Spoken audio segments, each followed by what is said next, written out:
জামায়াতের রাজনীতি আর বাকিদের রাজনীতির পার্থক্য এখানেই। অন্যান্য দলের নেতাকর্মীরা টাকা সম্পদ পাওয়ার জন্য রাজনীতি করে, আর জামায়াত কর্মীরা টাকা সম্পদ দলে দিয়ে রাজনীতি করেন। কথাগুলো কৃষ্ণা রানী সাহা নামের একজন হিন্দু নারীর। নিজের ফেসবুক ওয়ালে জামায়াতে ইসলামীর বাইতুল মাল গ্রহণের একটি রিসিট শেয়ার করে নিজের এমন অভিব্যক্তি প্রকাশ করেছেন কৃষ্ণা, যেখানে তিনি অন্য সব রাজনৈতিক দলের সাথে জামায়াতের রাজনীতির মূল পার্থক্য তুলে ধরেছেন। তার ভাষ্যমতে বিএনপি, আওয়ামী লীগ, জাতীয় পার্টি, এনসিপির মতো দলগুলির কর্মীরা যখন কেবল নিজেদের পকেট ভরতে দলে ঢুকে, তখন জামায়াতে ইসলামী করতে হলে উল্টো নিজের পকেট থেকে টাকা খরচ করতে হয়। অন্যরা যখন চাঁদাবাজি, ছিনতাই, ডাকাতি করতে ব্যস্ত, জামায়াত তখন ব্যস্ত কর্মীর মান উন্নয়নে, মানুষের সমস্যা সমাধানে। কিন্তু তার এই ফেসবুক পোস্ট ভাইরাল হওয়ার পর বিএনপির লোকেরা অপপ্রচার শুরু করে। তারা বলতে থাকে, জামায়াত কত বড় চাঁদাবাজের দল যে তারা শেষমেশ একজন হিন্দু নারীকেও ছাড় দিল না। তারা জোর করে ভয় দেখিয়ে ওই নারীর কাছে টাকা নিচ্ছে, তাও প্রতি মাসে মাসে 500 টাকা করে। বিএনপির এমন অপপ্রচারের জবাবটাও সাথে সাথেই দিয়েছেন অধ্যাপক কৃষ্ণা রানী। তিনি লিখেছেন, অনেকে বলছে জামায়াত জোর করে আমাদের থেকে টাকা নিচ্ছে। আসলে বিষয়টা একদম ভিন্ন। আমাদের ফ্যামিলি থেকে অনেক আগে থেকেই একটা আর্থিক অংশ অমুসলিম শাখায় জামায়াতকে সদিচ্ছায় দিয়ে থাকি।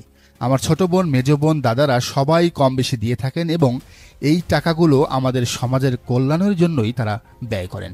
তার মানে টাকাটা কোথায়, কোন কাজে, কোন খাতে কত খরচ হয় তার ফিরিস্তিও জানেন এই নারী। টাকা জামাত খায় না, খরচ করে সমাজের জন্যই, সমাজের পিছিয়ে পড়া মানুষদের সহায়তায়। বিএনপি তার এই কাজের সমালোচনা করলেও জামাত শিবিরের সমর্থকরা তার প্রশংসায় পঞ্চমুখ। এস এ রহমান স্মৃতিচারণ করে লিখেছেন, শিবিরের যখন সমর্থক তখন 2 টাকা বাইতুল মাল দিতাম, কর্মী যখন হই তখন 20 টাকা দিতাম, সাথী হওয়ার পরে সর্বশেষ 70 টাকা। এখন জামায়াতে ইসলামীর কর্মী হিসেবে 100 টাকা দিতে হয়। এখানে টাকা দিয়েই আল্লাহর রাস্তায় কাজ করতে হয়। আকবর হোসেনের ভাষ্যমতে, অন্য দলের লোকেরা তো দুনিয়া পাওয়ার জন্য দল করে, এজন্য তারা চাঁদাবাজি, টেন্ডারবাজি আর জায়গা দখল নিয়ে ব্যস্ত থাকে। বিপরীতে জামাত শিবির তো আখিরাতের পাওয়ার জন্য দল করে, তাই তারা নিজেদের পকেট থেকেই খরচ। নেটিজেনরা বলছেন, হিন্দুদের মাঝে আসলেই যে জামায়াতের জনপ্রিয়তা বাড়ছে এটা তার একটা বড় প্রমাণ। সারা দেশে, বিশেষ করে 5 আগস্টের পর যখন হিন্দুদের ঘরবাড়ি ও মন্দির ভাঙচুর করছিল সুযোগ সন্ধানীরা, তখন জামাত শিবিরের নেতাকর্মীরা সারা রাত জেগে তাদের অতন্দ্র প্রহরী হিসেবে পাশে দাঁড়িয়েছে, সহযোগিতা করেছে। আর এ কারণেই জামায়াতে ইসলামীর প্রতি আলাদা ভালোবাসা তৈরি হয়েছে হিন্দুদের।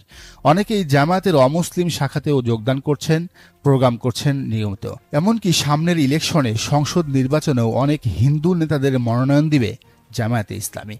তবে জামায়াতের অর্থনীতি নিয়ে গবেষণা করেন এমন বিশেষজ্ঞরা মনে করেন, এই বাইতুল মাল হল জামাত শিবিরের রাজনীতির অর্থনীতির ভিত্তি। এই একটা কারণেই বিগত আওয়ামী লীগ সরকার 17 বছর ধরে জামাত শিবিরের সব আর্থিক প্রতিষ্ঠান ধ্বংস করেও তাদের ক্ষতি করতে পারেনি। ইসলামী ব্যাংক, ইবনে সিনা হসপিটাল, কেয়ারি সিন্দাবাদ, জাহাজ ব্যবসা, রিয়েল এস্টেট, শিবিরের ফোকাস, রেটিনা, সবকিছুর কার্যক্রমে বাধা দিয়েও, সবকিছু দখল করেও জামাতকে আর্থিকভাবে দুর্বল করা যায়নি এই এক বাইতুল মালের কারণে। কেননা এই পুরো 17 বছর জামাত শিবিরের নেতাকর্মীরা তাদের বাইতুল মালের টাকা আরও বাড়িয়ে দিয়েছেন, দ্বিগুণ 3 গুণ দিয়েছেন। সংকটে দলের পাশে থেকেছেন। আবার দল থেকেও জেল জুলুম, নির্যাতনের শিকার হওয়া লাখ লাখ নেতাকর্মীদের পাশে এই বাইতুল মালের টাকা দিয়েই সহযোগিতা করেছিল জামাত।